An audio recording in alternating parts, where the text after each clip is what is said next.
حضرت حلیمہ سعدیہ رضی اللہ تعالی عنہا فرماتی ہیں، میں نے دیکھا کہ آپ کی آنکھوں سے ایک نور نکلا جو آسمان تک پہنچ گیا۔ میں نے آپ کو گود میں اٹھا کر آپ کی دونوں آنکھوں کے درمیانی جگہ پر پیار کیا۔ پھر میں نے آپ کی والدہ اور عبد المطلب سے اجازت چاہی، بچے کے لیے قافلے میں آئی۔ میں نے آپ کو دودھ پلانے کے لیے گود میں اٹھا لیا تو آپ دائیں طرف سے دودھ پینے لگ گئے۔ پہلے میں نے بائیں طرف سے دودھ پلانا چاہا لیکن آپ نے اس طرف سے دودھ نہ پیا۔ دائیں طرف سے آپ فوراً دودھ پینے لگ گئے۔ بعد میں بھی آپ کی یہی عادت رہی، آپ صرف دائیں طرف سے ہی دودھ پیتے رہے، بائیں طرف سے میرا بچہ دودھ پیتا رہا۔ پھر قافلہ روانہ ہوا۔ حلیمہ سعدیہ رضی اللہ تعالی عنہا فرماتی ہیں، میں اپنے کھچر پر سوار ہوئی، آپ کو ساتھ لے لیا۔ اب جو ہمارا کھچر چلا تو اس قدر تیز چلا کہ اس نے پورے قافلے کی سواریوں کو پیچھے چھوڑ دیا۔ پہلے وہ مریل ہونے کی بنا پر سب سے پیچھے رہتا تھا۔ میری خواتین ساتھی حیرانگی سے مخاطب ہوئیں، اے حلیمہ، یہ آج کیا ہو رہا ہے؟ تمہارا کھچر اس قدر تیز کیسے چل رہا ہے؟ کیا یہ وہی کھچر ہے جس پر تم آئی تھی اور جس کے لیے ایک ایک قدم اٹھانا مشکل تھا؟ جواب میں نے ان سے کہا، بے شک یہ وہی کھچر ہے، اللہ کی قسم اس کا معاملہ عجیب ہے۔ پھر یہ لوگ بنو سعد کی بستی پہنچ گئے۔ ان دنوں یہ علاقے خشک اور قحط زد تھے۔ حلیمہ سعدیہ رضی اللہ تعالی عنہا فرماتی ہیں، اس شام جب ہماری بکریاں چر کر واپس آئیں تو ان کے تھن دودھ سے بھرے تھے، جبکہ اس سے پہلے ایسا نہیں تھا۔ ان میں سے دودھ بہت کم اور بہت مشکل سے نکلتا تھا۔ ہم نے اس دن اپنی بکریوں کا دودھ دوہا تو ہمارے سارے برتن بھر گئے اور ہم نے جان لیا کہ یہ ساری برکت اس بچے کی وجہ سے ہے۔ آس پاس کی عورتوں میں بھی یہ بات پھیل گئی۔ ان کی بکریاں بدستور بہت کم دودھ دے رہی تھیں۔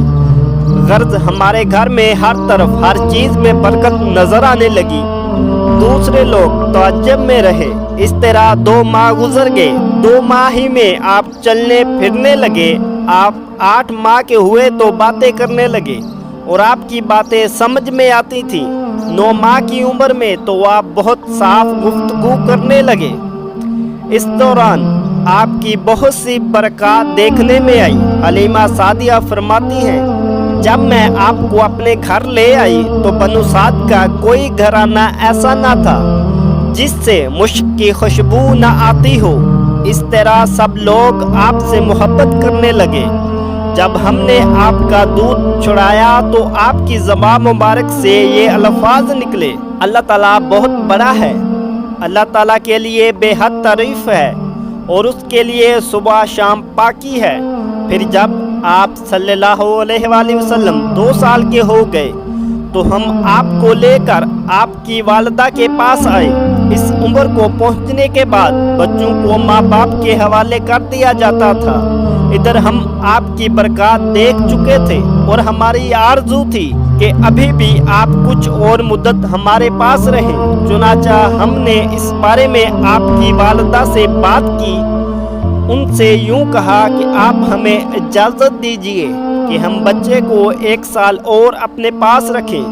میں ڈرتی ہوں کہیں اس پر مکہ کی بیماریوں اور آب و ہوا کا اثر نہ ہو جائے۔ جب ہم نے ان سے بار بار کہا تو حضرت آمنہ مان گئیں اور ہم آپ کو پھر اپنے گھر لے آئے۔ جب آپ کچھ بڑے ہوئے تو باہر نکل کر بچوں کو دیکھتے تھے، وہ آپ کو کھیلتے نظر آتے، آپ ان کے نزدیک نہ جاتے۔ ایک روز آپ نے مجھ سے پوچھا، امی جان کیا بات ہے؟ دن میں میرے بھائی بہن نظر نہیں آتے؟